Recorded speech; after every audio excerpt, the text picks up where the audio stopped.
Liberdade, ainda que tardia.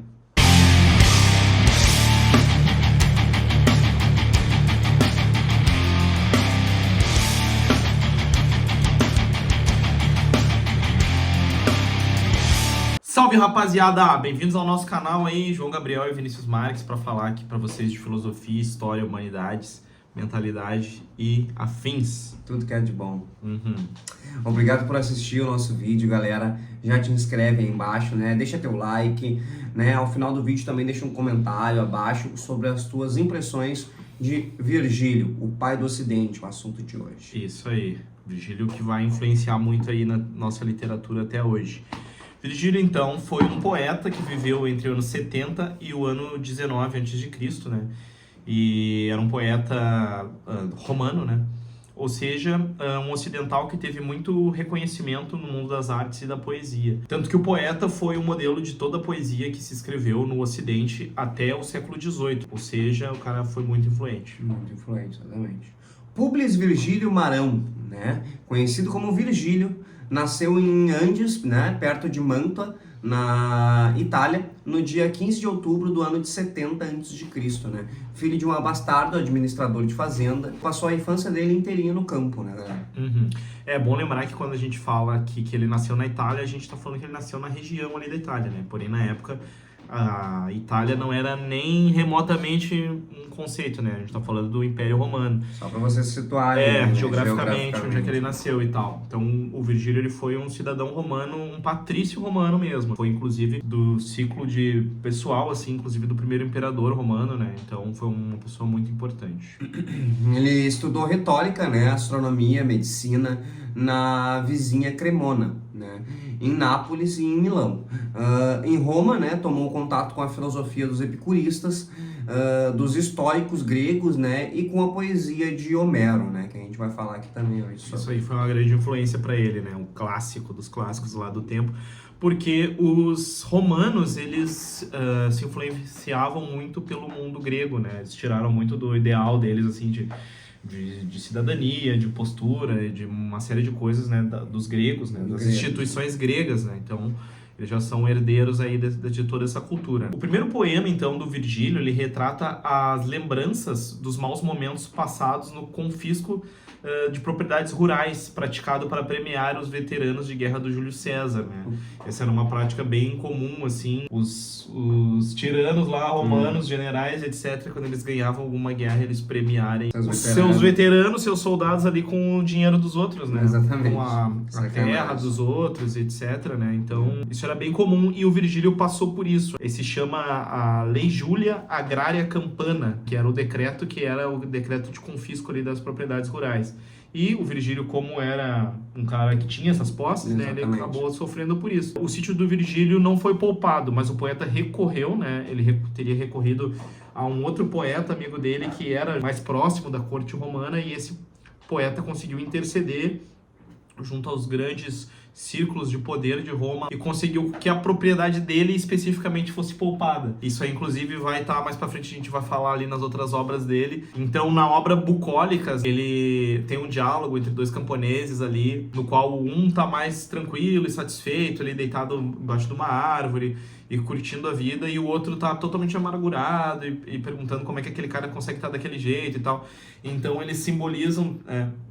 Os críticos literais vão dizer que esses dois personagens, eles simbolizam os dois estados de espírito do próprio Virgílio, porque ele sentiu as duas sensações. Imagina, né? Ele sentiu literalmente na mão, né? Barra, perdi tudo, me ralei, etc. E depois ele conseguiu ali a absolvição, o indulto, né? Para que a terra dele fosse poupada, e ele se sentiu que nem aquele cara tranquilão, né? A quarta ecóloga, né? Dessa coletânea é o mais polêmico dos poemas latinos já escritos, né? Pois prenuncia, né, o nascimento de uma criança que traria uma nova idade de ouro para o mundo, né? Alguns anos mais tarde, nascia quem? Jesus, Por isso, ela ficou conhecida como a ecóloga messiânica, né? Esse foi um dos motivos que deixou o Virgílio bem conhecido e famoso, né? Virgílio é um vidente aí, praticamente, né? Pois é. Ou foi uma coincidência, né? Ou para quem acredita no sobrenatural, né? Exato. E com esse sucesso, o Virgílio teve o apoio de diversas personalidades interessantes, como o Mecenas, que era um nobre protetor e financiador dos artistas. A gente tem costume de dizer, isso virou, o nome do cara virou até um termo para isso, né? Um mecenas. Fulano é um mecenas, alguém que financia artistas, né? Ou patrocina, etc. Mas essa pessoa, o mecenas, existiu. Ele foi um cidadão que tinha muito dinheiro, gostava muito de arte, né? E também era alguém muito próximo do primeiro imperador, o Augusto, Otaviano Augusto, que foi o herdeiro político do Júlio César e o primeiro imperador de fato e de direito de Roma, né? Então teve essa figura aí do mecenas. Virgílio, embaixo da asa do mecenas, recebendo financiamento, proteção, etc., produziu pra caramba. Também teve o Horácio, o poeta. Além do mecenas, ele também recebeu o apoio do Horácio, que era um poeta ali muito próximo do imperador também, e do próprio imperador Otávio Augusto. Isso aí. Virgílio teve tanta influência, né, na Idade Média da Europa que os seus textos eram tidos como bases para os currículos, né, de qualquer estudante da época. Sim. Então, ele foi base ali para os estudantes da época, né, o pessoal, enfim. Foi um clássico.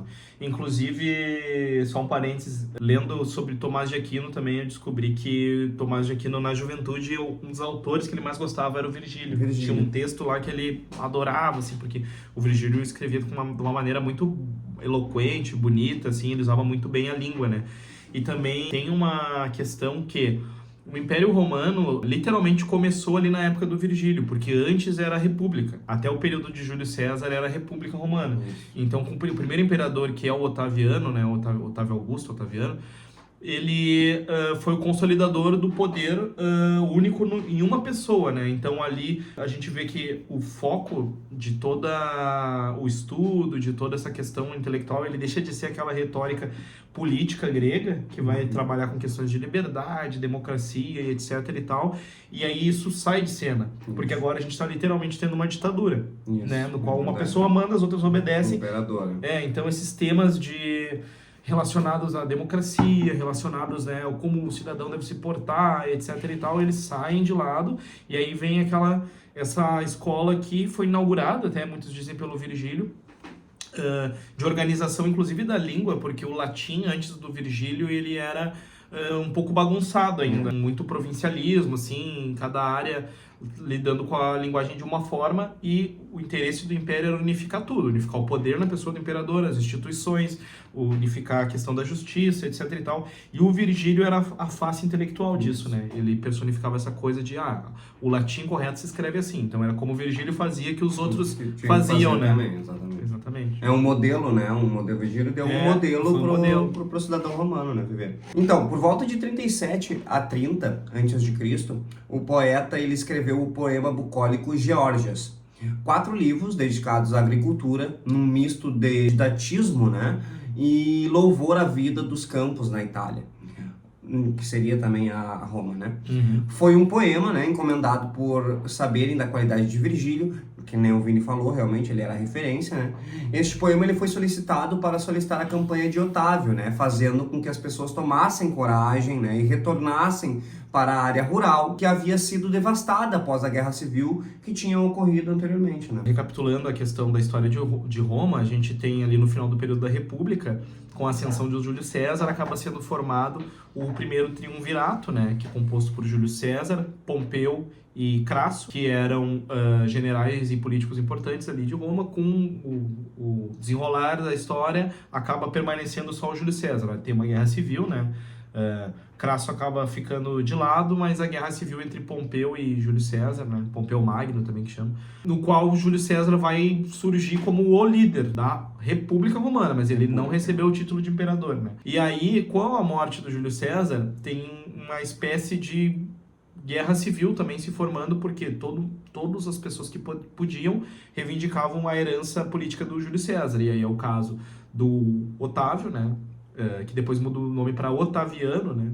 O Otávio, ele era herdeiro político, né? Filho adotivo do Júlio César. O Lépido, que também era general, e Marco Antônio, que era o braço direito do Júlio César quando ele estava vivo. Então se forma esse segundo triunvirato, né, que ele já é mais formal. O primeiro triunvirato era um acordo meio verbal, assim, entre eles, assim, cada um mandando um pedaço aí e tal. Mas o segundo triunvirato já passou uma lei no Senado, nomeando eles como cônsules, né? Então, era uma coisa mais formal. Mas, com o decorrer da história, descamba para a mesma situação. A Guerra Civil, que no fim fica... O Lepto sai de canto, fica o Marco Antônio, que se alia com a Cleópatra, né? Cleópatra, rainha do Egito, que era... Também Inclusive foi... tinha um caso, né? Tem inclusive uma história que a Cleópatra também teve um filho com Júlio César antes de morrer, que era Cesariano, não sei, era um nome parecido com César, assim, que ela deu para esse cara que nunca foi herdeiro de fato. Mas a Cleópatra e Marco Antônio também se unem ali para enfrentar o Otávio vence. O Otávio vencendo, ele se declara o príncipe. Que o que é o príncipe? Príncipe é o primeiro cidadão, é primo inter pares, o primeiro entre os iguais, né? Então daí que vem o termo príncipe. O príncipe nada mais é do que o primeiro cidadão, é o primo inter pares, primeiro entre os seus pares. Ele se declara príncipe. Primogênito, né? Não, mas não por direito de sangue. Ele se declara o primeiro cidadão. No caso dele, pelo mérito da espada, né? Que ele ganhou a guerra, então eu sou o primeiro cidadão. Mas nas questões das medievais ali e tudo mais, tem alguma coisa a ver com o primogênito, o primeiro? Não tem a ver. Porque esse lance é literalmente... ele inaugurou, eu acho que até ele foi a primeira pessoa a usar o termo príncipe. Porque a gente já tem essa referência medieval pela cultura, mas a Idade Média veio bem depois, né? Bem depois, né? Mas o príncipe que a gente está acostumado é uma coisa que vem de pai para filho. E o príncipe, lá do latim, significa primus inter pares, que é o primeiro entre os iguais. Ou seja, eu não sou mais que tu, eu sou um cidadão que nem tu, mas eu sou mais cidadão que tu. Eu sou o primeiro, né? E aí ele acaba se declarando príncipe e ligeirinho ele virou o imperador do império. Voltando, né, depois de todo esse parênteses gigante, aí que entra a figura do Virgílio. O Virgílio acaba sendo pensado ali também pelo Mecenas como um grande talento e fala, não, esse cara aqui é a máquina de propaganda do Império. Ele que vai... a gente precisa fazer as pessoas voltarem a ter orgulho de ser romanas, de ser cidadãos de Roma, né, de morarem nos campos e serem... porque a gente tem que lembrar que Roma, como uma sociedade latina, ela evoluiu de tribos de pastores. Então eles tinham esse orgulho dessa vida rural também, né? Então, voltando depois desse parênteses gigantesco, né? Vamos falar aqui do primeiro livro, né? Isso aí. No primeiro livro, então, o Otávio, né? Ele é proclamado uma nova divindade, né? E o livro trata também do trabalho da terra. O segundo versa sobre o crescimento das árvores, né? O terceiro trata sobre o gado e o último sobre as abelhas, ou seja, uma ótima romantização, né, para que as pessoas desejem a área rural novamente e voltassem a produzir para o Império sobreviver, para o Império crescer, né, com mais produção. E esse é o resumo aí de como que está dividido o Bucólicas, né, e é realmente uma coisa super bucólica, que traz aquela coisa bonita, né? E até eu tava pensando, eu acho que provavelmente isso não tem nada a ver, mas foi um pensamento meu, dos caras chamarem ele de pai do Ocidente, por todo esse mérito literário que ele teve, mas ele também escrevia como um paizão, né? Tipo, ele falava pros caras que estavam lá no campo, a melhor estação para plantar coisa tal era na estação tal. Ele dava auxílio, né? Exato. Tem que cuidar das estrelas para poder saber quando chove, quando não chove. Né, é um agrônomo. Exato, venerar os deuses, ele dava as dicas, então ele também agia como um paizão, assim, nesses textos dele, né. O Virgílio, ele foi consagrado poeta, e como a gente falou, né, o poeta oficial do imperador Augusto, e ele não teve dificuldades materiais, tirando aquele pequeno estresse que ele teve quando ele teve as terras confiscadas, provavelmente ele ainda não estava no auge, na ascensão dele, ele não teve problemas materiais. Primeiro pelas próprias posses que ele tinha, depois pelo auxílio do Mecenas, que bancou ele, e depois porque ele caiu nas graças do imperador, então ele virou um astro, né? E era dono de invejável patrimônio, né? Como a gente está colocando aqui, ele tinha uma casa em Roma, uma vila inteira em Nápoles e outra na Campânia, né? Que é uma região também. Uma vila inteira. Uma vila inteira. O cara tinha bastante coisa. Bom, a gente vai entrar mais a fundo, então, agora em uma das suas obras, tá? Que é Eneida, né? O êxito das Geórgias consagrou Virgílio, né? E deu a ele a confiança do povo, né? E por isso aceitou um novo convite do próprio Augusto, que desde a vitória sobre o Marco Antônio concentrava todo o poder nas suas mãos, né? Então ele ajudou, ele pegou o Virgílio, justamente isso que o Vini disse, ele veio comentar com a gente e alavancou o Virgílio, né? Para que pudesse ajudar o seu povo. O Virgílio foi uma espécie de garoto propaganda do Império, né? Até porque a gente pode pensar que, não foi pacífico. Eles vinham numa guerra civil. Marco Antônio contra Augusto, não era os dois fazendo uma luvinha. Não, era um exército, pegava, né? Se combatendo, assim. Então, provavelmente teve muita destruição. E o Virgílio, então, entrou nesse mote aí de atuação, né? De ser o grande cronista ali das poesias do Império Romano, né?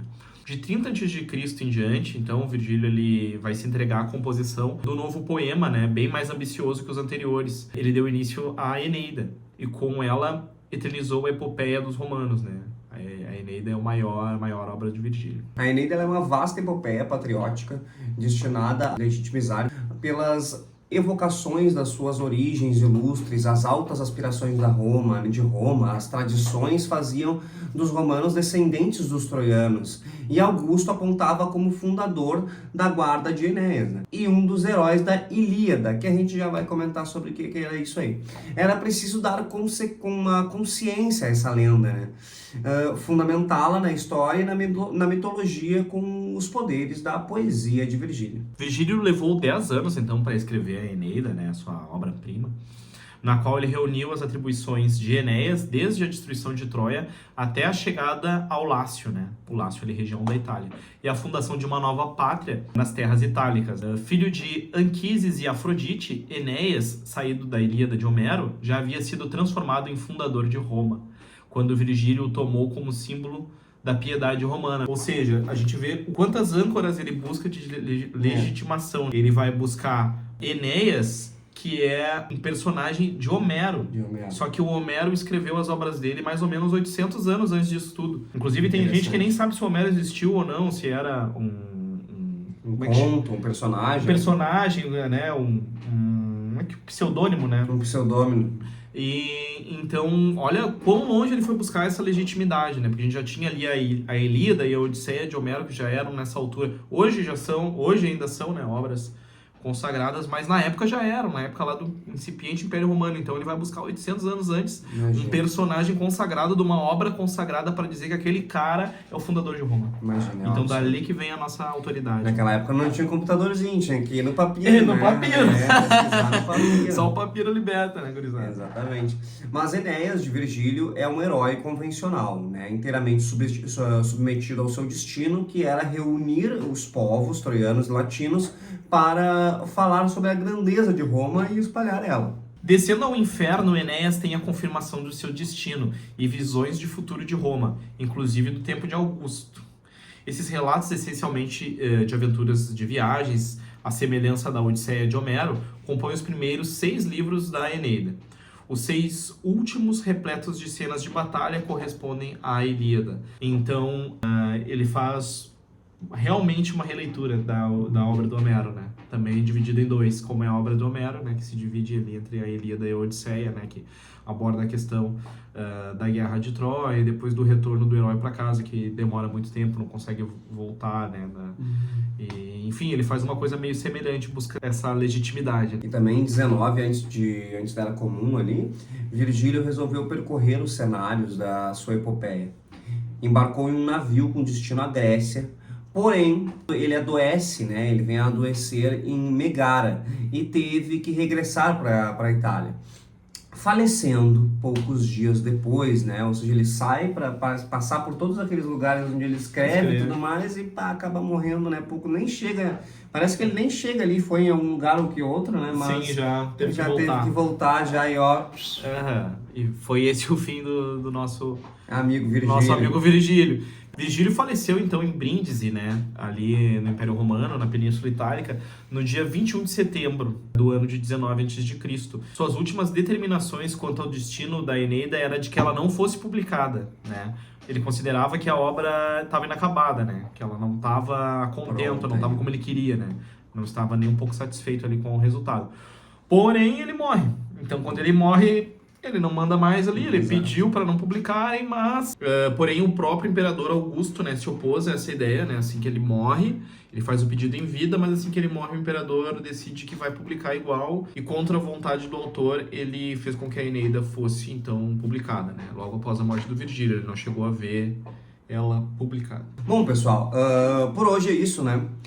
Espero de verdade que vocês tenham gostado desse conteúdo que a gente produziu. Obrigado por assistir, né, até aqui. Se vocês gostaram desse vídeo sobre o Virgílio, não esqueçam de novo, né, de curtir, de se inscrever. Isso aí ajuda bastante a gente, viu, pessoal? Isso aí, e divulgar, né, galera? Vamos divulgar para todo mundo que vocês conheçam, pra gente conseguir passar esse canal adiante, né, e esse conteúdo que a gente faz aí com muito carinho, de coração para vocês. Isso aí, compartilhe aí com os amigos de vocês, aí, com o pessoal que vocês acham que se interessam por esse tipo de assunto, que vocês nos dão uma baita força. E chegamos aqui no final do vídeo. Eu quero deixar então o meu amigo João uma pergunta para essa galera aí. Responde pra gente: o Virgílio é o pai do Ocidente? Acorda pra vida, cachorro.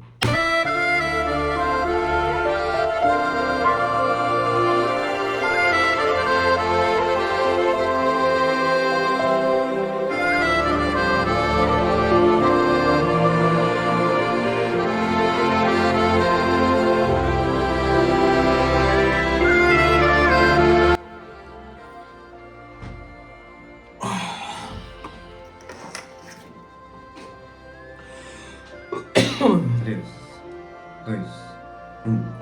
Liberdade antes que tardia. Ainda aqui.